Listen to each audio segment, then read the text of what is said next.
우리 교회력으로, 우리 감리교회 교회력으로 다음 주가 성서주일입니다. 성서주일을 지키고 또 말씀도 전해야 되는데 그동안 잘하지 못하다가 좀 한 주 땡겨서 당회를 앞두고 있기 때문에 다음 주는 다른 말씀을 전하면 좋겠다 생각해서 오늘 성경에 대한 말씀을 전하려고 합니다. 자, 본문의 디모데는 성경의 모든 기초적인 진리들을 그의 외할머니 로이스와 어머니 유니게를 통해서 배웠습니다. 디모데후서 1장 5절을 같이 읽어보겠습니다. 시작. 이는 내 속에 거짓이 없는 믿음이 있음을 생각함이라.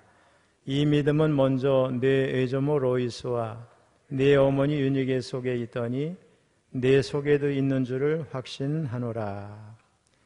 그리고 디모데는 예수 그리스도에 관한 복음, 진리들은 스승 되시는 사도 바울에게서 배웠습니다. 사도행전 16장 1절을 읽어봅니다. 시작. 바울이 더베와 루스드라에도 이름에 거기 디모데라 하는 제자가 있으니 그 어머니는 믿는 유대 여자요 아버지는 헬라인이라. 여기 보면 디모데를 사도 바울의 제자로 표현하고 있습니다. 그러므로 디모데는 자신이 배우고 받아들인 진리 위에 굳게 서서 끝까지 머물러 있기만 하면 아무리 이단들이 판을 친다 할지라도 그의 사역을 잘 감당할 수 있었습니다. 사람들이 이단에 미혹되는 이유는 복음의 진리에 대한 확고한 지식과 신앙이 정립이 되어 있지 않기 때문에 그렇습니다. 바울 당시 성도들 중에는 복음을 저버리고 자신들이 섬기던 예전의 이단 사설에 다시 빠지는 경우가 많이 있었습니다. 특별히 유대인으로서 예수 믿는 사람들이 된 사람들은 자신들의 자랑인 율법을 숭상했고 율법주의로 돌아갔고, 출신 그리스도인들은 당시에 영지주의가 많이 유행을 했는데 그 유혹에 넘어가는 예가 비일비재했습니다. 그래서 바울은 디모데에게 오늘 본문 말씀을 보면 뭐라고 권면합니까? 14절을 읽어봅니다. 시작. 그러나 너는 배우고 확신한 일에 거하라. 너는 내가 누구에게서 배운 것을 알며. 이는 하나님의 말씀에 확신을 가지고 흔들리지 말라는 것입니다. 말씀 위에 굳게 뿌리를 내리고 있는 자만이 우리 기독교 진리를 보존하고 남에게 확신 있게 복음을 전할 줄로 믿습니다. 자, 그리고 바울은 이어서 성경에 대해서 말씀합니다. 디모데가 선조로부터 물려받은 유산인 동시에 그가 열심히 배우고 확신을 가지고 굳게 붙들어야 할 책, 이 성경책은 어떤 책인가에 대해서 말씀하고 있습니다. 성경은 어떤 책인가? 첫째로 구원에 이르는 지혜를 주는 책입니다. 여러분, 세상에 책이 얼마나 많아요. 하루에도 많은 책들이 쏟아지고 1년에도 뭐 셀 수도 없는 책, 많은 책들이 출판이 됩니다. 그런데 오직 성경만이 우주의 창조와 종말에 대하여 인간은 무엇인가? 지옥과 천국은 어떤 곳인가? 천사와 마귀는 어떤 존재고 죄와 형벌과 심판은 어떻게 이루어지는가에 대해서 분명하게 말씀하고 있습니다. 특별히 성경은 그 핵심이 예수 그리스도이시고 가장 중요한 구원에 이르는 지혜를 줍니다. 우리 성경 읽을 때 여러분 크게 같이 늘 읽어주세요. 15절을 같이 읽어봅니다. 또 어려서부터 성경을 알았나니 성경은 능히 너로 하여금 그리스도 예수 안에 있는 믿음으로 말미암아 구원에 이르는 지혜가 있게 하느니라. 아멘. 이 말씀은 하나님이 우리에게 성경을 주신 가장 기본적인 목적을 말씀해 주고 있습니다. 바로 우리의 구원을 위해 주신 책이 성경입니다. 아울러 구원은 오직 믿음으로만 가능하다고 말씀합니다. 당시 유대인들은 구약 성경을 바탕으로 구원을 얻으려면 율법을 지켜야 된다고 생각했습니다. 유대인들은 믿음으로 의롭게 되는 하나님의 의를 깨닫지 못했습니다. 하나님의 의는 예수 그리스도를 믿음으로 말미암는 의라는 거 우리가 다 아시죠. 따라서 우리가 성경을 통해서 알아야 할 것은 예수 그리스도를 우리가 분명히 알아야 되고 그분만이 우리의 구원자가 된다고 하는 사실을 알아야 될 줄로 믿습니다. 우리가 계시라는 말을 흔히 사용하고 듣습니다. 계시라는 말 많이 듣죠. 계시. 감추어진 것을 이렇게 드러내는 것을 계시라고 그럽니다. 여러분, 우리는 우리의 이성으로는 절대 하나님을 알 수가 없어요. 하나님이 자기 스스로를 드러내 보여주시지 않으면 아도 하나님을 알 수가 없어요. 그래서 하나님은 두 가지 방법으로 자신을 우리 인간들에게 계시하셨어요. 드러내 주셨어요. 하나가 뭐냐? 자연을 통해서 자기 자신을 드러내셨어요. 이것을 말씀하는 것이 로마서 1장 19절로 20절인데 우리 같이 한번 읽어봅니다. 시작. 이는 하나님을 알만한 것이 그들 속에 보임이라. 하나님께서 이를 그들에게 보이셨느니라. 창세로부터 그의 보이지 아니하는 것들 곧 그의 영원하신 능력과 신성이 그가 만드신 만물에 분명히 보여 알려졌나니 그러므로 그들이 핑계하지 못할지니라. 그래서 하나님은 그가 창조하신 자연을 통해서 하나님을 알 만한 것을 계시했는데 이것을 뭐라고 그러느냐? 따라해 보세요. 일반 계시. 일반 계시라고 말합니다.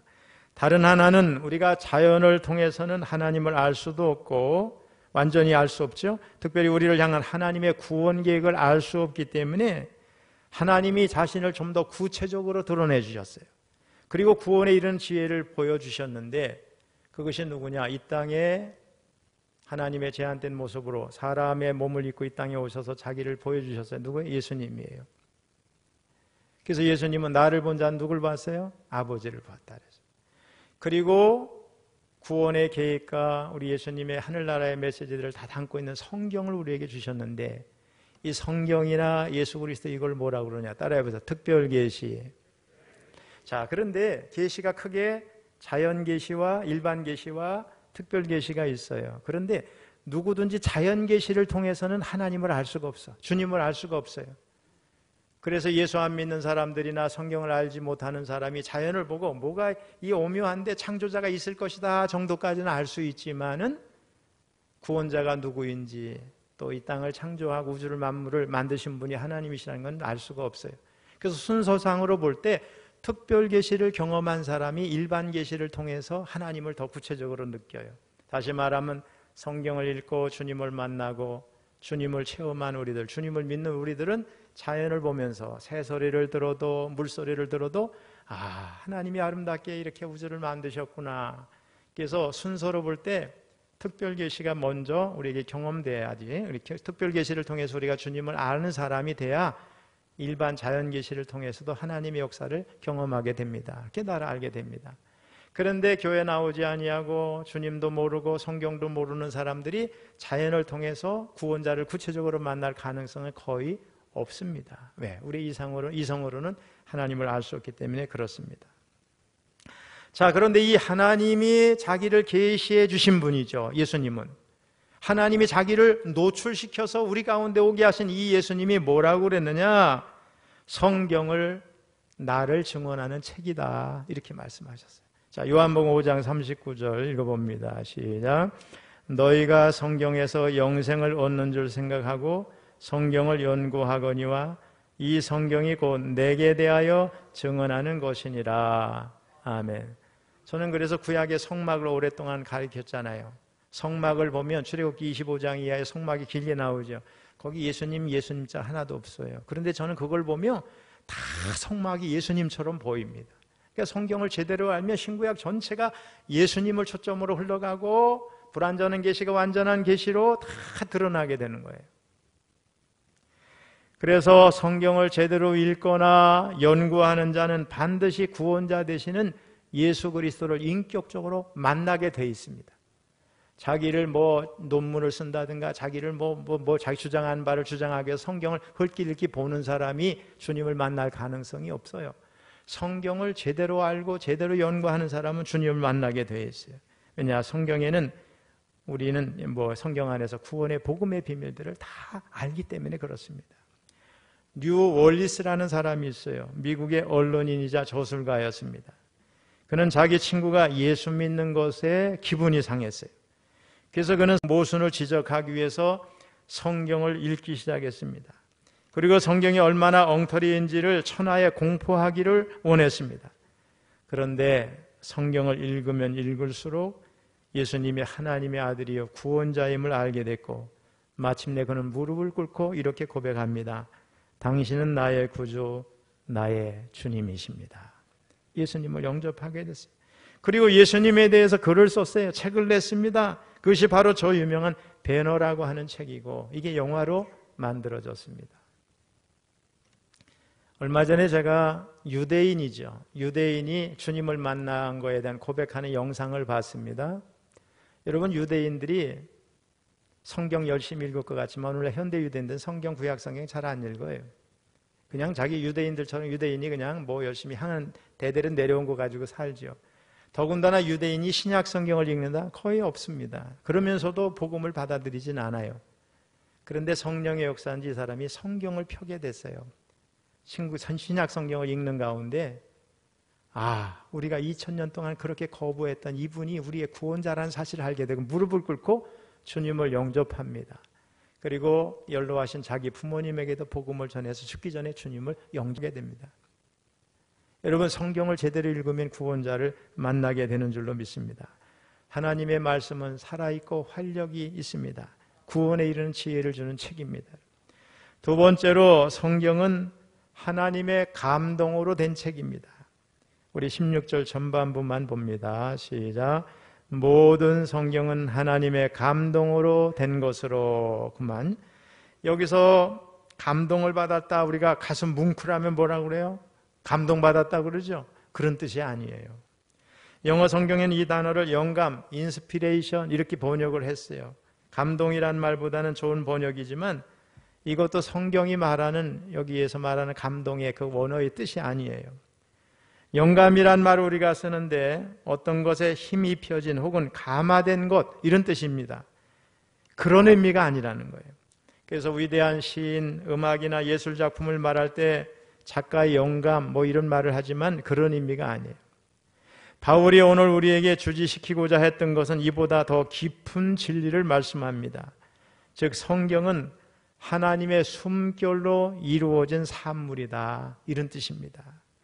본절의 감동으로 번역된 이 말은 두 단어가 합성된 복합어인데 데오, 하나님이란 말과 푸뉴스토스, 숨 쉬어진, 생기를 불어넣는 이런 단어가 합해진 거예요. 한마디로 감동이란 말이 본문에 있는 말이 하나님에 의해 숨 쉬어진 이런 뜻이에요. 그러므로 모든 성경은 하나님의 감동으로 되었다, 이 말씀은 모든 성경은 하나님이 숨 쉬어진 것으로 되어 있다, 이런 뜻이에요. 여러분, 우리 구약 성경에 보면 하나님이 인간을 만드시고 그 코에 뭐를 불어넣으셨어요? 생기를 불어넣으시니 생명이 되었다. 산 사람이 됐고 영적인 존재가 되었다, 이런 말이에요. 그러니까 성경이라는 게 단순하게 뭐 감동을 받은 사람이 썼다 이런 게 아니라 하나님이 생기를 불어넣듯이 있으시 하나님의 숨결이 들어와 있는 이런 책이라는 거예요. 이는 성경이 다른 모든 책과는 근본적인 차이가 있다는 점을 암시합니다. 성경은 인간으로부터 기인한 것이 아니고 기원한 것이 아니고 하나님으로부터 왔다는 거예요. 이게 성경의 독특성입니다.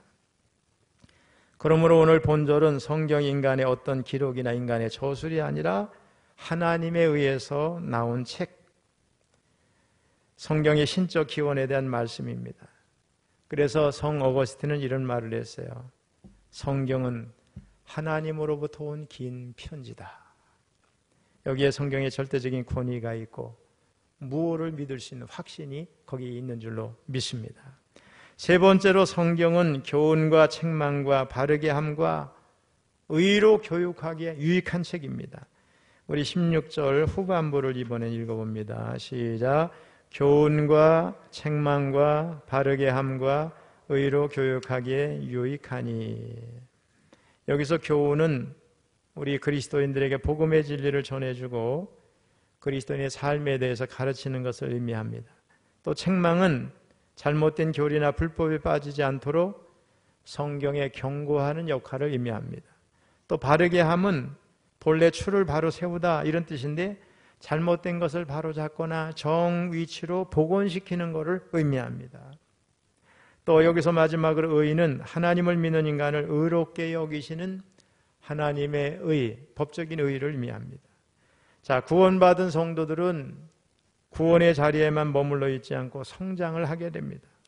변화를 말씀하는 거죠. 성경을 믿고 구원받은 자는 옳고 곧은 길로 행해야 됩니다. 곧 도덕적으로 윤리적으로 바른 생활을 지향해야 된다, 이런 말씀인데, 이때 성경은 모든 생활 원리를 개개인을 상대로 제시해 줍니다.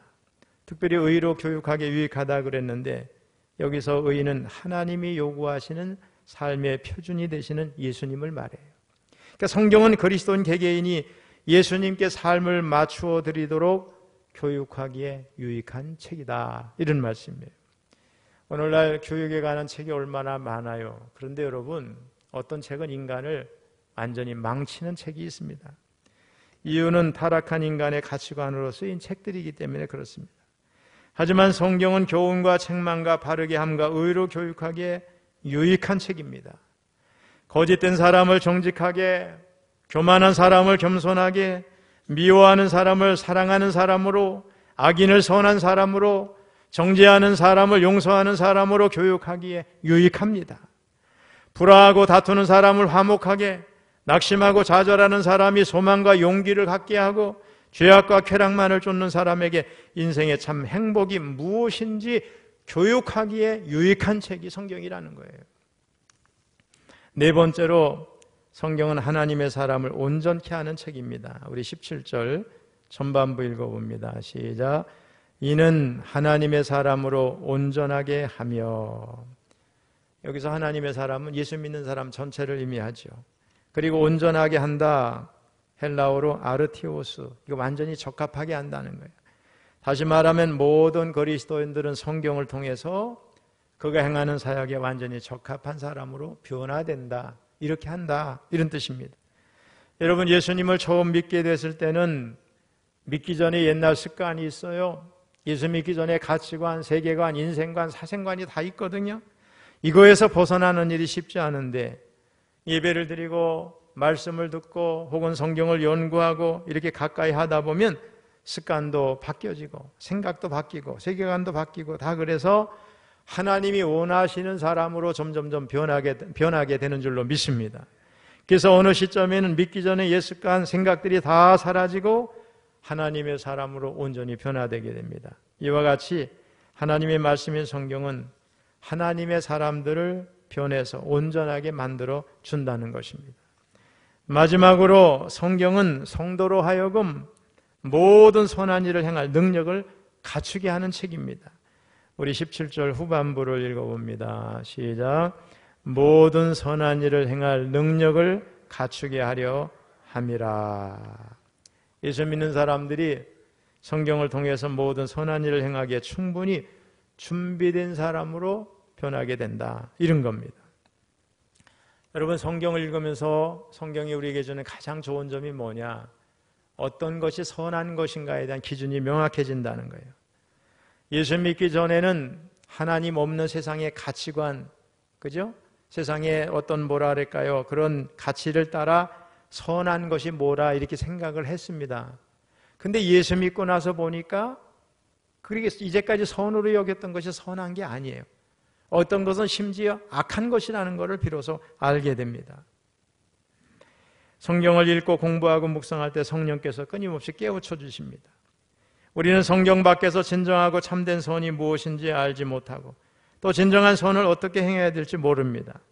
성경만이 진정한 선을 가르쳐주고 선을 행할 능력 우리에게 주는 줄로 믿습니다. 자, 우리가 왜 신앙생활을 하면서 그러면 능력이 없는가? 이유는 간단하죠. 우리가 성경의 말씀을 하나님의 말씀으로 믿지 못하기 때문에 그렇습니다.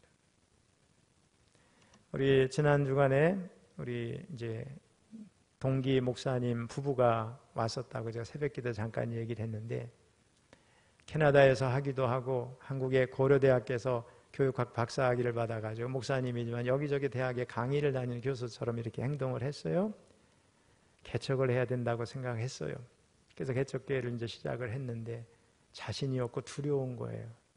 그래서 자기 동기 목사님이 아는 분한테 그 얘기를 했더니 그 목사님이 그랬대요. 철원교회 곽영준 목사를 찾아가 보라고 그랬대요. 두 분이 왔어요. 뭐 제가 뭘 얘기해 주겠어요. 저희가 개척교회 처음 할 때 우리 부부가 새벽마다 몇 명의 성도하고 성경을 읽었던 얘기를 제가 해줬어요. 매일 석장씩 읽었지만 저는 그 성경을 석장을 읽기 위해서 미리 전날 3번씩이니까 9장을 읽고 신구약 전체를 주석을 놓고 연구하면서 걸리는 거 다 이렇게 하면서 매일매일 하다 보니까 몇 년 뒤에는 막 15독, 17독을 하게 된 게 저한테 큰 자산이었다. 그런 얘기를 해주면서 제가 행복한 목사다. 그런데 그 행복하다는 게 뭐냐? 다른 게 아니고 제가 전하는 말씀에 어떤 거리낌도 없고 안 믿어져서 제 마음에 공허함이 없다네. 저는 다 믿어져. 성경이 다 하나님의 말씀으로 66권이 다 진리의 말씀, 로고스의 말씀으로 믿어지는 거예요. 제가 이 얘기를 해줬더니 굉장히 긍정으로 받아들이고 이튿날 문자가 답장이 왔는데 너무너무 자기가 도전을 받았다. 이런 얘기를 했어요.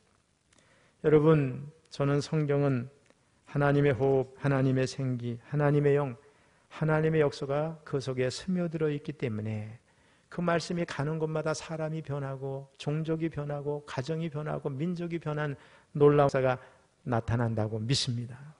여러분, 성령 충만이라는 말이 있죠. 말씀 충만, 예수 충만이에요.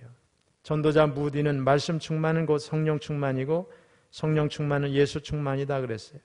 우리가 하나님의 말씀으로 충만하게 되면 예수 충만하게 되고 성령 충만하게 되고 그 말씀의 능력과 권능의 역사가 나타나게 될 줄로 믿습니다. 사랑하는 성도 여러분, 흔히 기독교를 체계 종교라고 그래요. 우리 감리교를 창시하신 존 웨슬리 목사님을 따라해보세요. 한 책의 사람. 여기서 한 책이 뭘까요? 성경이죠. 우리에게는 한 책이 있는데 바로 우리가 사랑하는 이 성경책입니다. 다른 모든 종교도 그 종교의 이념이나 사상 혹은 교회를 말하는 경전을 가지고 있지만 유독 기독교를 가리켜 체계 종교라고 말씀드린 것은 성경이 다른 어떤 것과 다르게 특별한 가치를 지녔기 때문에 그래요. 절대적인 하나님의 말씀이기 때문에 그렇습니다. 그래서 이 책의 가치를 알고 그 가치를 따라 인생을 산 사람은 삶 속에 많은 어려움이 혹 있었다 할지라도 그걸 이겨내고 위대한 삶을 살게 된 줄로 믿습니다. 미국 중서부에 위치한 사우스 다코타주에 있는 너시모아 산이 있어요. 거기에는 미국의 대통령 4명의 얼굴이 조각되어 있어요. 가끔 영화 같은 데도 이 산인 모습이 비치는 걸 우리가 볼 수 있는데 거기에는 미국 역사상 가장 훌륭한 대통령 4명의 얼굴이 조각되어 있는데 바로 초대 대통령 조지 워싱턴, 3대 대통령 토마스 제퍼슨, 그 다음에 루스벨트 대통령, 노예를 해방한 아브라함 링컨 대통령의 얼굴이 조각되어 있어요. 조지 워싱턴은 태어났을 때 몸이 너무 약해서 주변 사람들이 곧 죽을 거라고 말했어요. 그분에 대한 기록을 그래 찾아보니까 20대 전후에서 수많은 질병에 걸려가지고 항상 죽음의 위기를 경험하게 됐어요. 근데 이분에게 믿음이 있었어요. 이런 생각을 한 거예요. 나는 하나님이 이 땅에 보내셨다. 그리고 나를 향한 하나님의 분명한 뜻이 있다. 이 사명을 믿었어요. 그렇게 살아서 마침내 미국의 초대 대통령이 됐어요. 위대한 사람이죠. 이 조지 워싱턴은 미국의 초대 대통령으로 취임하는 자리에서 성경이 아니면 세계를 다스릴 수 없다 그러고 성경에 손을 얹고 선서를 했어요. 이것이 오늘날 미국의 모든 대통령은 이대로 하는 관례를 갖게 된 거예요. 관례의 출발이죠. 토마스 제퍼슨은 미국의 3대 대통령인데 성경을 읽는 가운데 소망과 꿈을 갖게 됐어요. 미국 독립선언서의 작성자가 됐고 이런 말을 했어요. 미 합중국은 성경을 반석으로 삼아 서 있는 나라다. 데오도르 루스벨트는 뜻하지 않는 사고로 관절염에 걸려서 다리가 말라버리는 불행을 겪었어요. 근데 그의 아버지가 하나님이 너를 사랑한다는 얘기를 계속 해줬어요. 그래서 성경을 읽게 하고 그랬어요. 그는 장애에도 불구하고 1932년 미국의 대통령에 당선된 이래 1936년 재선, 40년에 3선, 44년에 4선, 역사상 전무후무하게 4선 대통령이 됐어요. 그는 이렇게 말했어요.